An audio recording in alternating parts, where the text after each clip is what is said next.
Sonnet 16 by William Shakespeare. But wherefore do not you a mightier way make war upon this bloody tyrant time?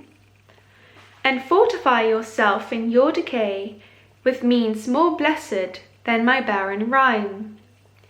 Now stand you on the top of happy hours, and many maiden gardens yet unset, with virtuous wish would bear your living flowers, much liker than your painted counterfeit. So should the lines of life that life repair, with this time's pencil or my pupil pen, neither in inward worth nor outward fare, can make you live yourself in eyes of men. To give away yourself, keep yourself still, and you must live drawn by your own sweet skill.